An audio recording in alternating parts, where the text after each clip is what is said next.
Lucas, as you sip your tea, Yeah. how you doing? I'm good, thank you. Yeah, good. Good to have you with us. So we're going to start with some quick fires. Cool. Love it. Favorite football team? Man United. I knew that already. Day And one, I just yeah. wanted to Yeah. Just say wanted to get it out in the open. how good last night was. I know. Oh, something about Ronaldo with his shirt off in the 95th minute. Just Mate. fucking, Yeah, I'm not gay, but that was fantastic. Like just everything about it was. Yeah, it's gonna be another frustrating year. Like 100%. We're just not gonna. Well, obviously not gonna win anything again. But the team is the best it's been. So Yeah. It's in a more long time. frustrating this season, I feel like, because it's too good. Like Yeah. it shouldn't be happening now. Yeah. But we'll get there. Yeah. Favorite band? Oh, there's no such thing as a quick fire question. Right? It's really tough for me. I always go with like my 3 favorite bands of all time are probably My Chemical Romance, Radiohead, and the Pixies. Yeah. Nice. So lots of different reasons, you know. And I love so many other. I love so many other bands, you know. But those 3, for many different reasons, just keep coming back to me. Yeah. I've recently had a resurgence on My Chemical Romance. Yeah. Do you know the Danger Days album is so underrated because I think it went through like a weird play. Like obviously they did the Black Parade, they were the biggest band on earth. Yeah. That blew up to the point, you know, there was an explosion of it. And then in the aftermath, they knew they needed to change. And I think nobody wanted them to change. You know what I mean? It's like they were such a vision that like when they came out, and admittedly when I was like, well, I would have been like 13 or 14, you know, and Na Na Na comes out and they're all running around with their red hair. I just clocked out a little bit, you know. Yeah. And later now I'm listening back to the album and it's so good. Yeah. Yeah, they're wicked. Absolutely wicked. Favorite food? Oh man, yeah, it's a toughie. I really, really am. I love sushi at the moment. I love sushi, you know, and I really love Japan and the Japanese culture. I read manga and all that stuff, so it's like it's right down my street. But I find like I can eat a meal of it, but it's like it's expensive and not very filling. Yeah. So it's more of like a delicacy, I guess. But Yeah, I was treated once to a very expensive sushi restaurant, and we had sashimi, so just the fish by itself, and they were bringing it out in ice bucket after ice bucket, and I was like, "This is it! Like, if I'm ever rich, this is this is my staple diet." Yeah, man. Favorite TV show? Oh, right. So I've got there's a good few contenders up there. Peep Show and The Office are definitely up there. American or American UK? Office, Okay, yeah. cool. I feel like my UK itch is scratched by Peep Show. Yeah, you know, yeah, like for me, yeah. like UK humor, Peep Show, American humor, Yeah. The Office, Yeah. and then I loved The Wire. I don't know if you ever watched The Wire. Oh, I've boys. never watched it. I but want more. I need you to jump and shout when I say this. It's on if the you list. watched it, man, I need to watch it's it. so good. Yeah, Because Um, didn't a guy, one of the main characters, die recently? he The did. Wire. Yeah. Oh my god, dude. Oh.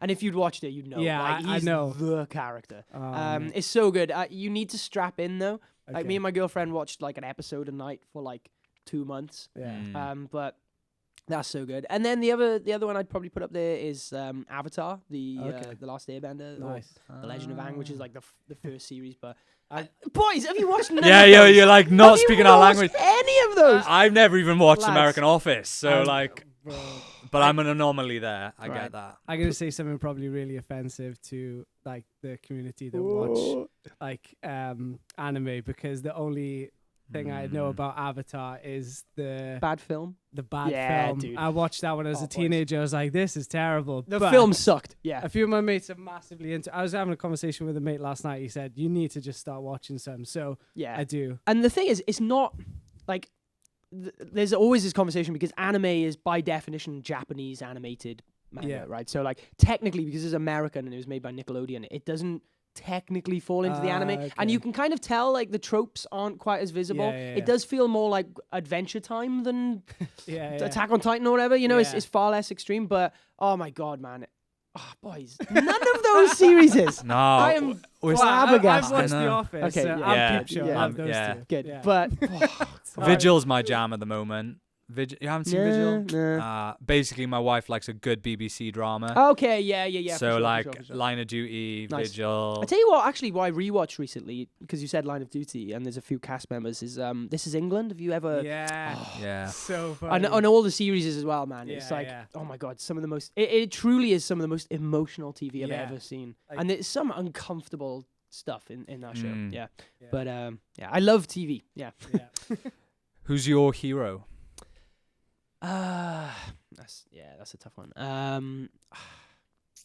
I think I'm gonna go with Gerard Way, to be honest. Because like I said, Radiohead, Pixies, and Mike Hem, they all do different things for me. But like Mike Hem was the one that was there for me when I was like a kid, Yeah. like during my formative years. Like the Pixies I got into when I was like a later teen, and Radiohead I got into when I was an adult, to be honest. So they Yeah. all document different parts of my life. But I think Gerard Way inspires me creatively as well. I've been working on a comic script lately, and I've honestly, man, loved it so much. It's been so good because lyrics were second nature for me. I was a singer, and then I accidentally got kind of good at writing lyrics, I guess. And exploring the English language even further in terms of dialogue and conversation and descriptions and stuff you can't put into songs. It's been a really, really fun exercise for me. But looking at someone like Gerard Way and knowing that like having a music career and maybe something afterwards creatively, woo,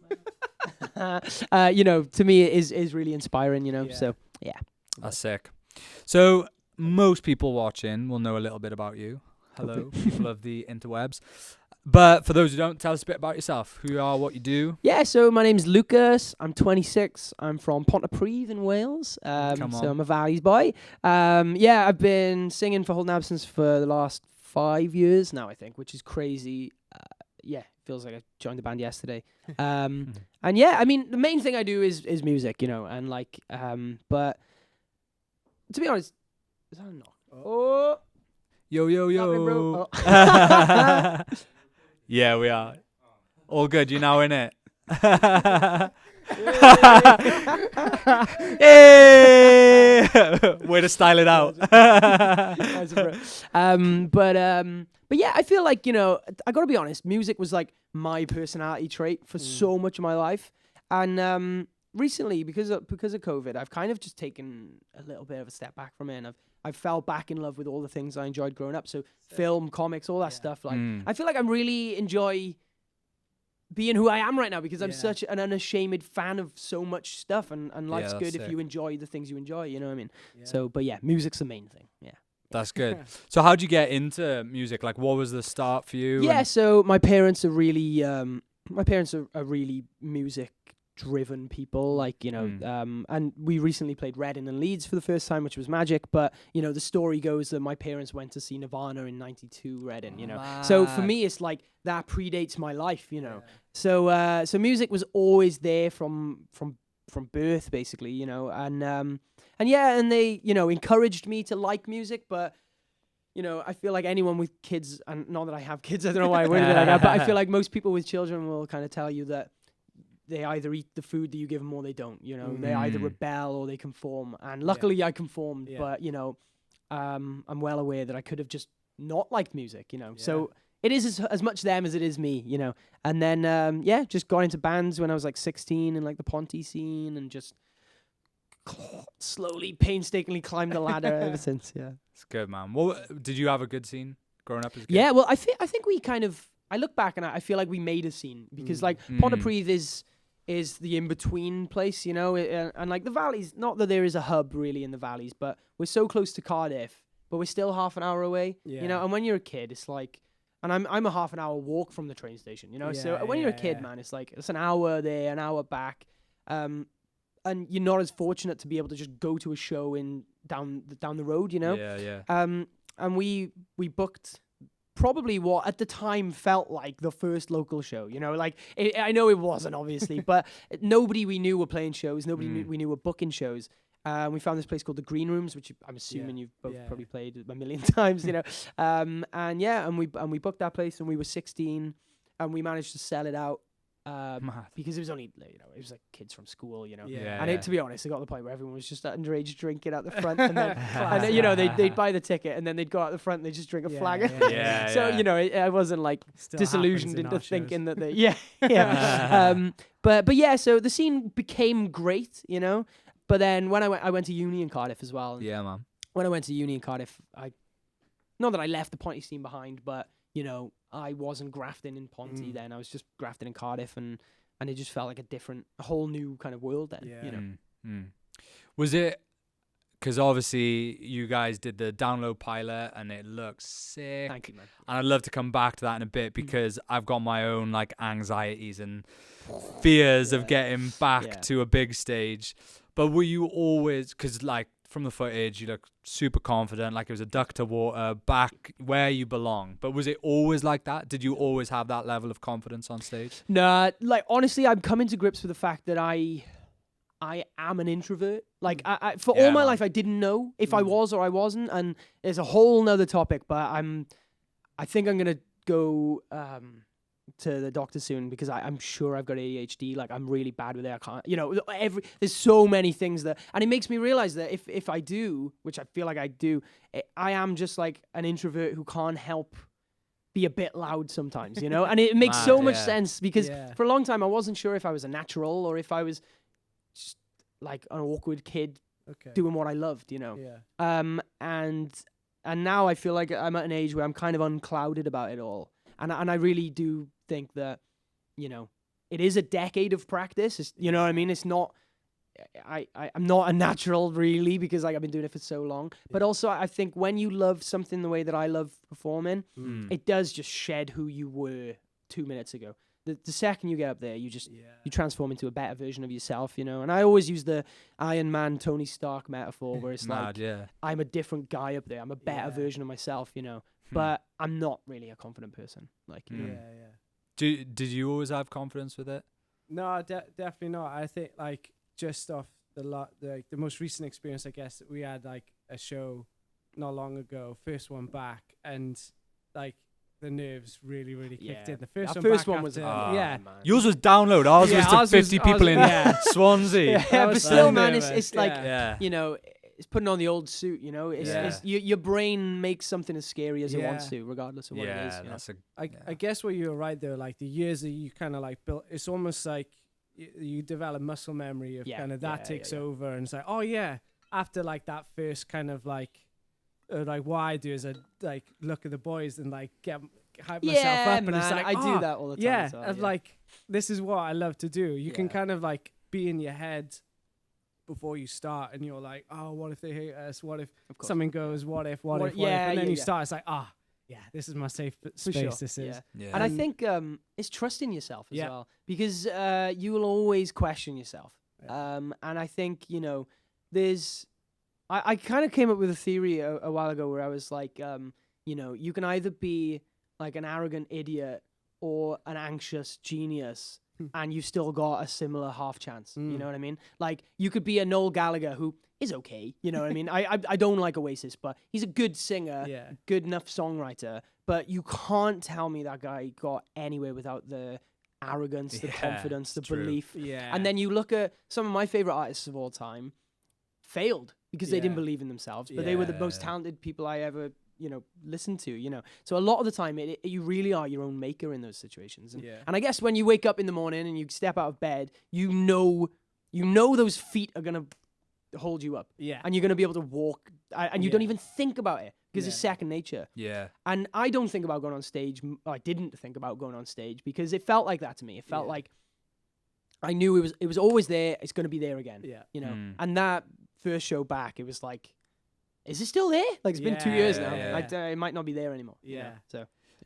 So, that's something we talk about on like our channel and stuff, is how you gain confidence, how you gain that muscle memory of like, oh yeah, when I put my feet on the floor every morning, they're there, they hold me up, that's what they do. And like having that confidence in more taxing situations, more challenging situations, it comes with repetitiveness. And, for sure. And that's where like, I wasn't the kid in my room as the drummer, like just going over rudiments and because of that, I'm a bag of nerves on stage. And like before going on stage, I'm like, imposter syndrome. Like, what am I doing here? Like, I don't belong here. I remember we played early in our career in music, played the O2 Academy in Islington. Nice. And the wall is like signed by Paramore, Fall Out Boy. And I'm like... And that's the scene bands. I can imagine, you know, Slash is probably on there somewhere. I was like, what am I doing? Like, walking out there. Yeah. And, like, I remember thinking as we were sound checking, I was like, the guy moving the mic on my kick drum can probably play drums better than I can. And I was like, what am I doing? Do you get nervous at all? Honestly, I think it's because of the type of performance that I do and give. But it's like, I don't really have time to think. If that makes sense. I don't actually find myself thinking very much. Okay. It feels really like... I don't know. I can't think of a good analogy for it, but I don't let myself question that stuff. Every now and then, you know, and you'll know it is, because singing is... I find singing to be this real unique thing where, like, it feels like it feels like singing... This is how it feels to me, is like, it's a dark room that you know, like, the back of your hand, and you need to touch and reach things, and you've got to trust that they're there because you just know they're there. But every now and then, the high note you'll reach, and you'll be like, "Oh, is it there?" You know, and like, and that's when I find myself thinking because I'm like, the best way of putting it is I only think on stage when things go wrong. Otherwise, I just vibe it out, you know? Float out. Yeah. I guess with singing as well, it's probably one of the obviously all performance can be affected by the environment, but singing there's way more variable. Like you know, you got a solo to play on guitar. It's like, okay, unless I've got hand cramp, I know that I can just, whereas like, you know, it's how much dry ice is on stage, how much water you've drunk, and like how much you guys just resonated so hard with dry ice then. I'm like, I love this stuff. Look, it makes me look so cool. And so all these variables are affecting it, and so I'm not like there's been times when on stage like if something doesn't quite feel right, and that's all you can focus on, and 100%. To you just want to and like that's why I urge people. I always give my genuine advice when it comes to singing is the two things. It's made up by two things. Practice. You will never just wake up good at singing.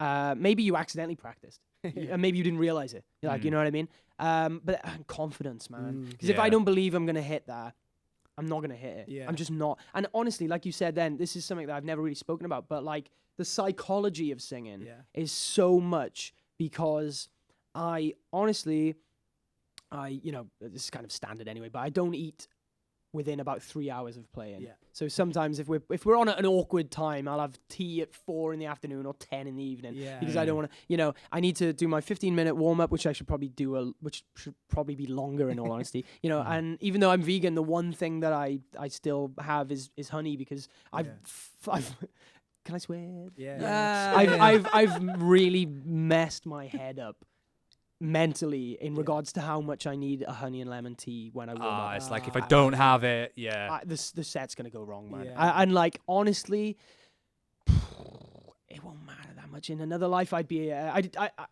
don't drink on tour. Like I don't know about you guys, but I enjoy drinking. I love a good drink, man. But on tour, you know, that's the office, and I don't drink at all. Maybe one every 5 nights after the show. But like in another life, I see singers say like, yeah, man, shot of whiskey before stage is all it takes. Maybe it is all it takes because you've tricked your brain into thinking it's all it takes. Sadly, I've tricked my brain into thinking I need a honey and lemon. And it's like, but, rock and roll. You know, But it's like that is my entry for confidence. That's my bounce. That's the launch pad that will take me from Tony Stark to Iron Man. It's what I need to bring me up. And like, I don't really need it, but I do need it.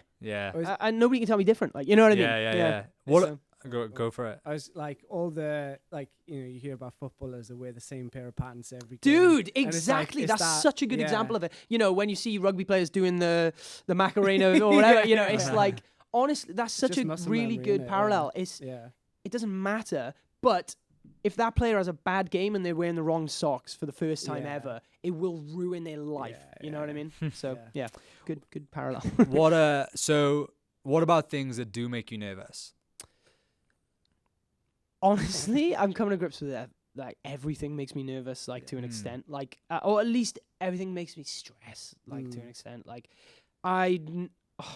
slam dunk, man. Like because like sleep. I'm sure you know this, and to anyone who doesn't know this, sleep is so important for your voice because it's your body. It's your body. It's your instrument. You know, and like a good night's sleep can't be understated as to how important it is to just your body. You know, you know when you're feeling tired. You know, you feel that. Yeah. But like when I go on stage and I sing, that level of feeling tired is now actually my voice not being good enough. Yeah. And you might feel 70% today because you're tired. Like I am 70% today because my voice is tired, you know? Yeah, so sleep is like a big thing. And basically at Slam Dunk, man, we had like a sound check at like 9 a.m. and like we got to the hotel at like 1 a.m. and we had to be there at 8 and like, and I suck at sleeping, like I said. I suck at sleeping anyway. So I had like 5 hours sleep. Yeah. And like festivals are the longest days. Yeah. So I had 5 hours sleep to get to a festival to wait 12 hours to perform. Yeah. And all day long, man, I was just in my own head about it and just worried about this and about that. I was trying not to talk to people. I was drinking so much water. And like, it's hard because like I wish I could let it go, but I just can't. You know, a lot of stuff sets me off. You know. Yeah. I'm when we play with other bands. I'm better now, but I used to struggle watching the other bands. Yeah, because what? Because you. I just work myself. I'd be like, oh, the drummer's so good, and like, bro, you need to stop comparing yourself. I know, to other fully. People. I'm sure, you've embraced that, but I've known you 2 hours, and you've given me that vibe. But yeah, it's like. You just get into your own head about it. Yeah. And do you know, the only thing that has ever helped me overcome it is one, isolating myself from the situation. So just getting some time to myself. Yeah. And then for me, it would be prayer, but but the basic principle of that is like meditation and cool, because that's something I've never delved into. I'm quite I'm quite a gluttonous, lazy person, you know. I don't like. Thing. Yeah. But I don't it's a man thing. Yeah. I don't know, man. I could lie on the couch all day, but the idea of like sitting and thinking, you know, I do need to get into it. I think it's just so out of character for me. But that's so interesting because I know a lot of people do that. Yeah, man. But I guess you could argue that a warm up is a meditation in itself. You know? Like you know, we all have our own meditation, but.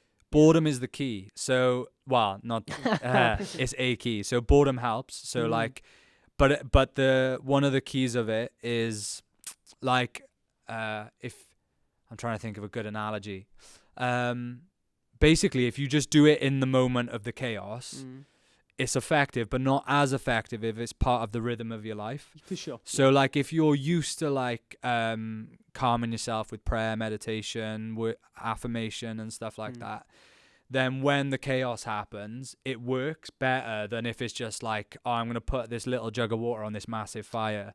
Yeah, like the jug of water grows every day as you lean into it, you know? Yeah. And so like, particularly for like in prayer and stuff, it's like, that's just a whole nother level to it, I suppose. But it's got to be a routine. I think, what you're saying is like the concept of routine makes, I guess, the consistency of any ritual more prevalent. You know? Yeah, definitely. I guess it's warming up. Like, you know, the big thing that I had to learn was like, I was pretty good at warming up before a show, but when it came to like practice or anything like that, I was just like, I'll just rock up and just do it. But actually learning to warm up and practice meant that the same concept, like when you're actually in the chaos, not the gigs of chaos, but you're in that moment that you need to perform. You've kind of built up that. Yeah, your bubble, man. Routine. It's not going to touch you. Yeah, that's a really good. And to be honest, I warm up before practices now because like I feel like back to the ritual thing. You know, we haven't. This is the first tour we've done in like literally what was it? We did the maths. It was the first tour we've done in 23 months. That's mental. You know? And I mean. You know, that's whatever. But for a band like ours, honestly, it was like week in, week out for so long. So it's really weird. But I think what I'm doing now is we're practicing like twice a week at the moment, and we're not normally that band. And we, to be honest, we don't need to be that band. We are like quite naturally tight. But I think for me, I'm just like I need to bring myself up to this level so that when I get in, like you said, in the chaos, I do have this bubble. And whether that's mental or physical, it doesn't matter, because it's like it won't touch me, you know? Yeah. You're controlling the variables that you can control. Exactly, to, like, you know, we've rocked up at venues and it's been like, but when we started, there's one monitor. Same mix, or like, you know, 5 people turn up, or, you know, things that can. Or dude, even I remember, like, you know, just warming up in the van because there's not even like a small room to do it in. But that's like controlling. Is a good way of having consistency. Yeah, for sure. It's good. It's good. Do you have things that, like, so we're talking about like repetition seems to be like a big theme in us, all overcoming our nerves. Like having our drum kit there and I work there. I tell myself, get your reps in, like every day, get your reps in, because those reps will just make it become so much easier when the chaos happens, the organized chaos on stage. Are there other things that you implement in your life, maybe not in your music career, but just in life in general, where you're like, I do this to overcome anxieties and fears?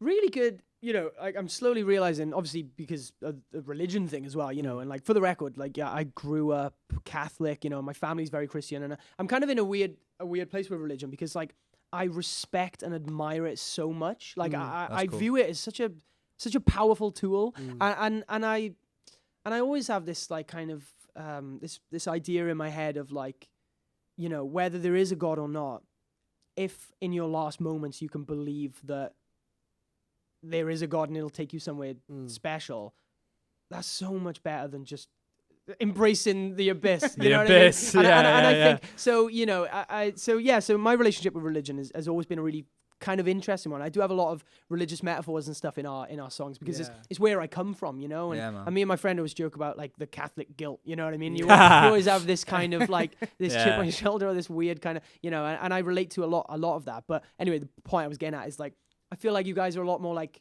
kind of just naturally like spiritual than me, you know? And I feel like that's something that or because of religion, or because you are kind of spiritual, or because you embrace the higher powers of life, I suppose. Whereas with me, it's like, I find like life is such a, and I'm not a lonely person. I'm in a really healthy relationship. I got loads of friends. I'm really fortunate I got a great family, you know. Every avenue I could have people there for me, you know. But I do view myself as quite a lonely soul, you know. I do like time to myself, and I do like coming to grips with who I am. And I think that's how I overcome such crippling depressions growing up, was because I was so in touch with myself. Me and me alone saw the beast and slayed it, and it keeps coming back, and but I know I'm good enough to do that, you know. But I find like I don't like to kind of cover myself in too much, because I find like ultimately underneath it all, it is just going to be me. And if I can't find peace with myself, you know, I think like, you know, I think it's so important. Basically, I think it's so important to just embrace who you are. And if I'm not a religious person, like you guys would admit, it's fine. You know what I mean? And if I don't want to do this, that's also fine. But being in touch with and coming to grips with those things is the most important part of it. You know, and if I every day woke up and was like, oh, you know, like personally, for example, you know, people always go, oh, don't worry about you're skinny, you are. But like, you know, I wish I was healthier, you know what I mean? And that's something that I struggle with, is like, I just like food, you know? But it's like, that's probably the one thing in my life I'm not at peace with.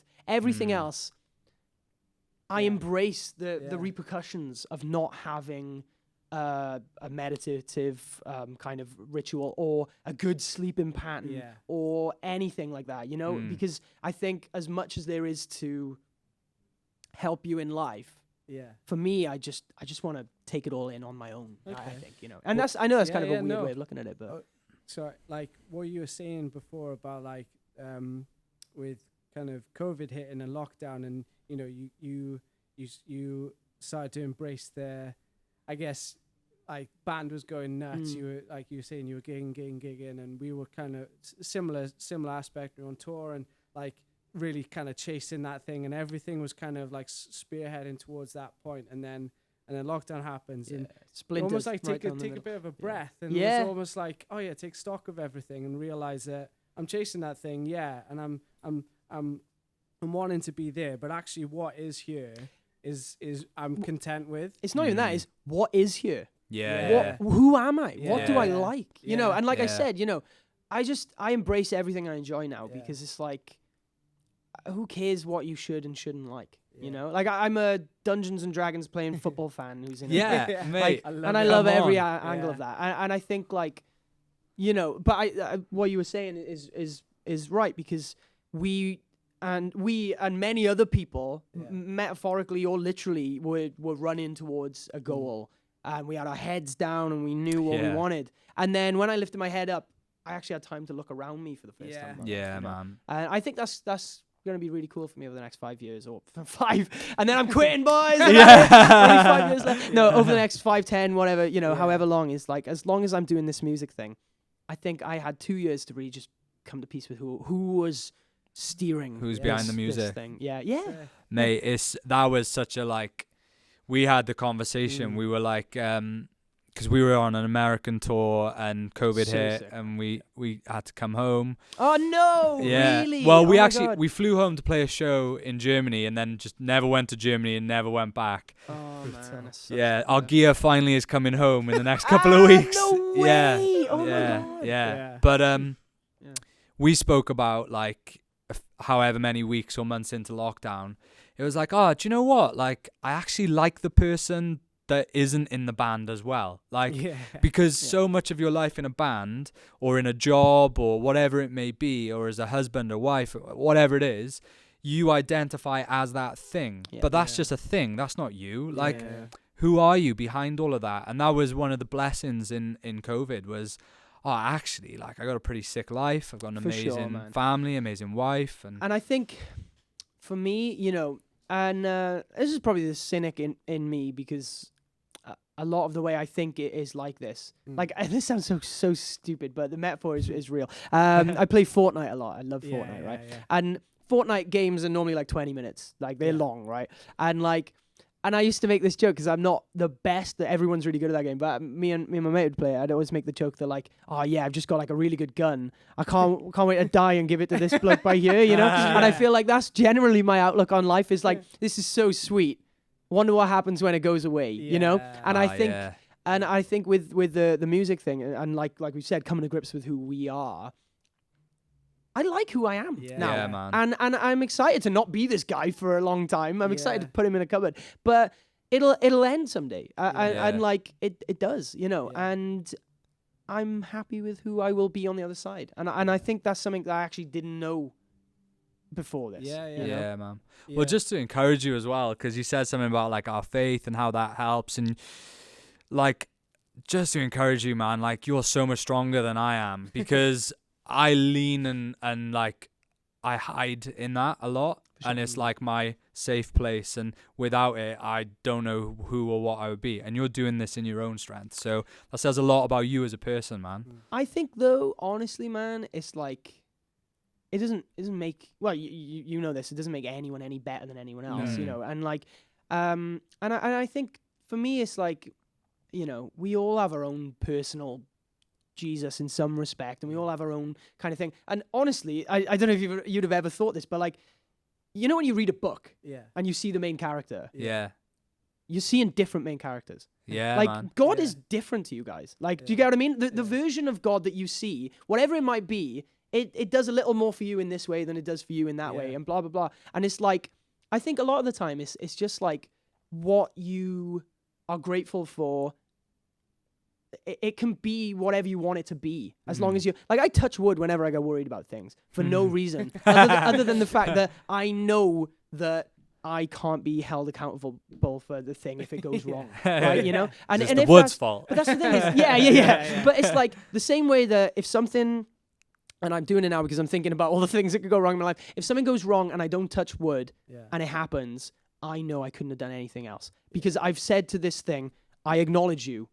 I embrace you. You in some reality you exist, and if you exist in my reality, I couldn't do anything about it. And I think generally that's probably the same way praying is, man. It's like saying every night before bed, like, hopefully tomorrow's good, and if it isn't, I asked for it to be good, and it didn't happen, and that's fine. Yeah, it's embracing life, really. You know. Yeah, man. Prayer is an interesting thing because it's kind of like what you just said in that, like, no matter what, the best outcome is happening. And that's so sick because that's you acknowledging. You know, that's you, and you know, we did a song called "No More Roses," and I don't know if you're familiar with it. And like, it's funny because it's not me a lot of the time. The lyrics that I write, they are just my experiences and my thoughts put into the guise of a character. I always view it as like this album. Cool. This album is like a book.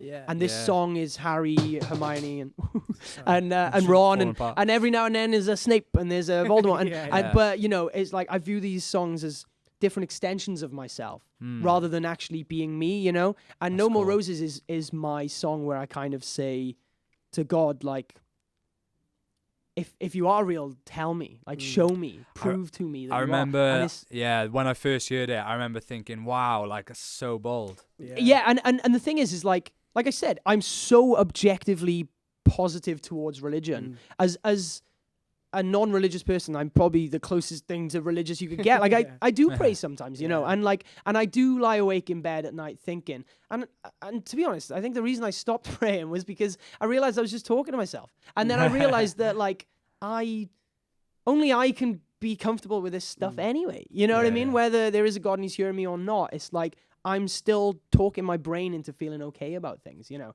And I think with No More Roses, I for a while I was like, do I say this? Like it feels a bit much. Yeah. And it sounds dumb, but it's the angriest song I've ever written because it's like I feel it's like a hard done by song. You know? Yeah, it's like it's me being stroppy about the fact that there hasn't been a master plan yet. You know? And if there is one, well, where is it? You know? But it's still an acknowledgement of a God, and I don't even know how we got on that, but I don't either. But I love it, man, because like we're big Bring Me fans, and you know, as a good little Christian lad, you listen to it and you're like, the only kingdom you'll see, 2 foot wide and 6 foot deep. Okay, but the thing I always love, is I'd much rather listen to someone's honesty about it than bitches and hoes and boobs and bums. I'm like, come on, give me something real. Tell me what you're wrestling with. Tell me what you hate. Tell me what you love. So I love it. I love it. It was really interesting hearing you talk about your writing process, and like, although I'm not doing the same thing, I think there are times when I've subconsciously like adopted another person in the writing. Straight up, just purely to kind of like. You don't want to always do this, but sometimes you want to like try and get in the head of the listener and how people are going to perceive it, and not just be like, well, this is what I think. Yeah, dude. If I wrote music for me, it'd suck. I listen to rubbish music. Yeah. But I love you're my right. PlayStation. That's basically it. Domino's is good. There's no depth. There's no depth in the day-to-day. But actually, like when you wanted to go deeper, you kind of you do adopt a new persona. But same thing, like especially with the more sort of like the religious kind of faith element to what we write as well. We've got like a battle between like, do we make it? Do we make it to this God's way? Great. Like Jesus loves you. But also like not like there's sometimes when we, even though I grew up in a Christian home and kind of like have been known and told answers and like had an idea of what I understood from a young age is like. How much do I question those? So how deep do I go in on these things? And so like that kind of like battle sometimes has created the best like content. I nearly said not content, like lyrics and music. Influences chat. There we go. We got no YouTube followers, so we're good on that. We wrote a song. One of the last songs we wrote was "I Hope It Never Ends," and it was like it was perceived by this Christian group on like a Christian rock group in the States who've been amazing support to us. So like they did a review on it, and they came up with their idea of what the song was, and it was totally wrong to what I was. Of course. Oh man. Which was sick to hear, but like that's the best thing because it means that whatever you, at the end of the day, it's a two-way street. You know, you write music for you, and you hope people listen to music for them. You know, and like what you want out of a song is honestly just not always what people get out of it. And I wrote a song called Dream of Me, which was like our second song. It was really early days, and it was honestly, like, hands up, it was just a generic song about love and someone leaving you, right?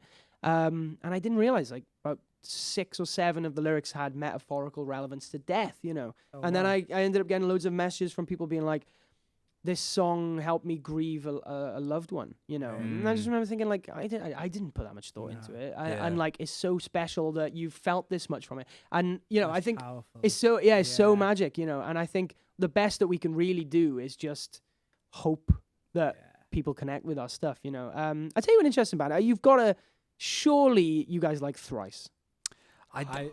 Ben would. Ben would. Ben, yeah. Dude, because Thrice, because Dustin, he used to sing like, he's a massive Christian. Like, he's a super, I think he used to be I think he had like quite a high. Yeah, I think he had like a position in a church for a while and stuff. Worship leader in a church, I think.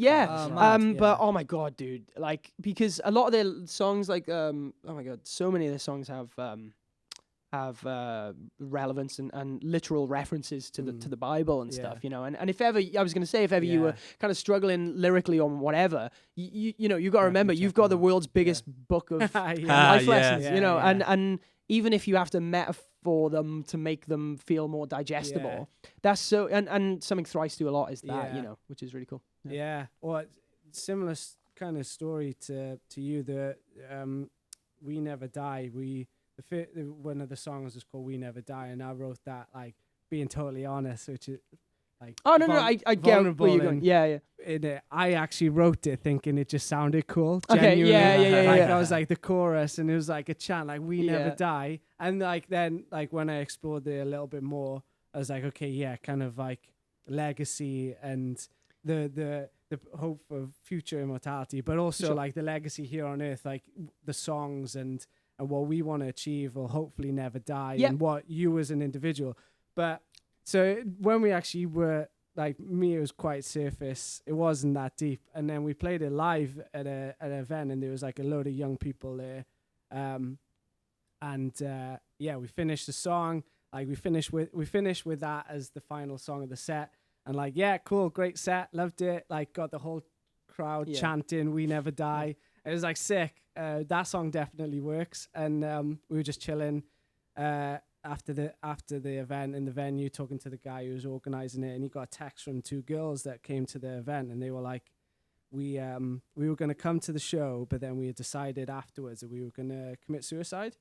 And sorry, I didn't mean to take that massive left turn there. I was in a good mood. And so they were like, we came to the event. There was a time where Nathan actually did a bit of a chat, kind of like what he's doing with Ink, and kind of just spoke hope and, you know, positivity into young people. And then we ended with a song, and they said, you know, we've decided we're gonna carry on. Like, you know, that instantly I was like, one, it was sobering and humility, but like, wow, we've got so much weight to what we can write. That's the word. The key word in that sentence is can. There isn't weight to what we do unless we really try. And I think we can do so much. And I just think, why wouldn't we? Like, do you know what I mean? So and similarly, like, we've got a song called Permanent, which was the first song we'd ever written. And I guess it's the ideology of that track you were saying is like, you know,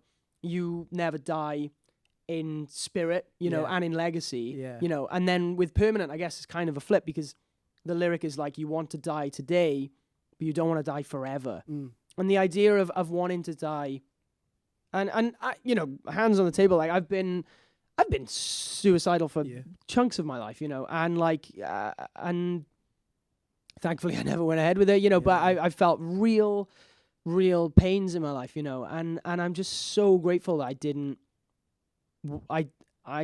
do anything stupid, you know. But I think the idea that a feeling is momentary, but death is infinite, you know, and I guess it's kind of the opposite of what you were saying, is like, actually we don't live forever. We live as long as we allow ourselves, or life allows us to, you know. And legacy or not, you won't be around to see that. You know what I mean? Exactly. You know, and even both messages are right. You know, I'm not fighting my. You know, but like, what I'm getting at is like, you know, I find coming to peace with permanence is a huge part of life and overcoming hardship, because you could just check out, you know. And I'm sure a lot of people, honestly, you know, I'm sure a lot of people have committed suicide, and honestly, it was kind of out of character. You know what I mean? Like, it was a moment. It was a goddamn moment. I can't even say that. But you know, it was a moment in their life where they slipped and felt their most vulnerable, and they could never undo that.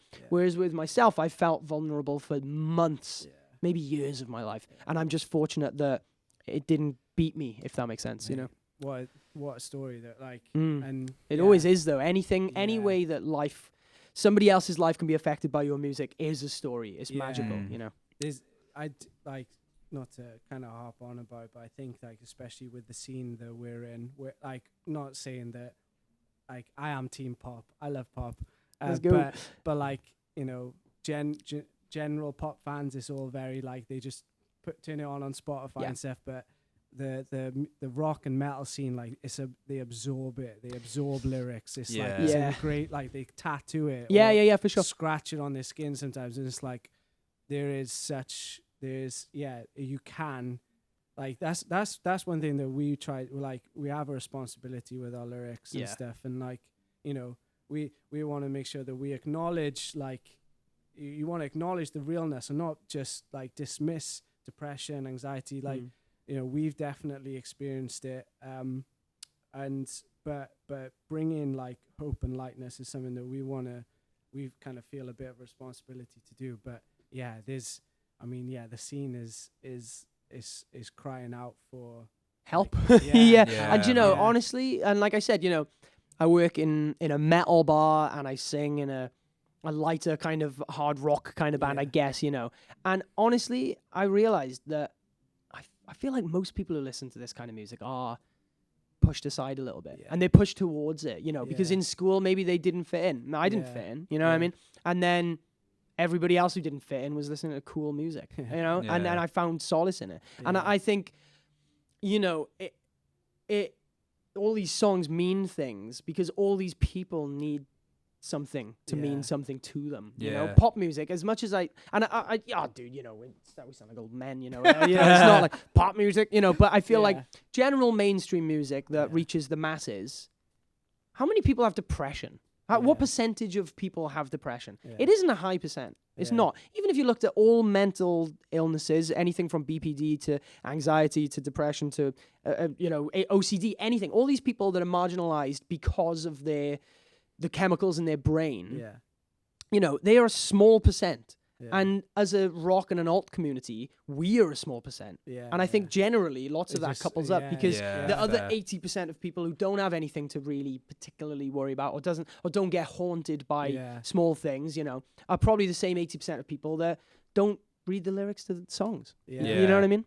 So mate, it's a real true point. It's a good observation. We talked a bit about legacy and, like, you know, what legacy means and stuff. What's a legacy that you're excited about leaving? What do you want on that gravestone, or what do you want people to say, like, this is, you know, this was Lucas? Honestly, man, like, the older I get, the more I realize how important legacy is. I think legacy, and you know, not just the word, but the idea of it, you know, is probably the most important thing in life, because my middle name is my Bamp's first name, you know what I mean? So I'm carrying him with me, you know. And I think the, you know, for example, I don't know if you guys remember this, but there was a band called Reaper in Sicily, right? And they were like, in 2010, they were the best. They were unbelievable, and they were lovely, lovely guys, and they really helped me and the boys out when we were kids, you know. And they live on through me, you know, because that band just really just helped me find myself, you know what I mean? And like, and just the idea of being that person. I mean, if I have a grandkid with Lucas in his middle name, I'll be gassed, you know what I mean? Come on. Exactly. And the idea of being someone's first show, getting tattooed on someone. For me, it's, we exist literally in our bodies. And then it's everything we do in the outside world that carries that. And I think, you know, maybe people don't want to be carried. I mean, you know, maybe, you know, it's fine to enjoy your life and not have to worry about a bigger picture. But for me, I just find it so magical to think that I could have ever had an input on somebody's life, you know. And I think, to answer your question though, I know it does sound really cringy, but like I always try and be nice to people, and I find like it's because of the arrogant confidence thing. Like we said, you know, we're not the loud.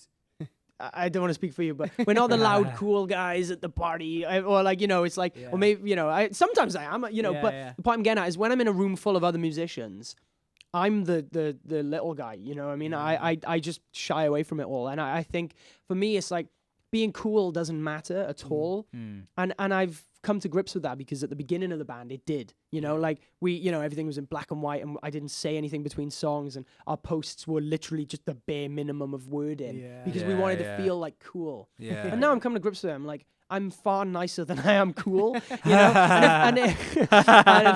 That is such a good quote. But it's like, not that I'm, you know, and I'm not even saying I'm the nicest guy ever. I'm just, the point I'm getting at is, I just think, why wouldn't you try and be polite?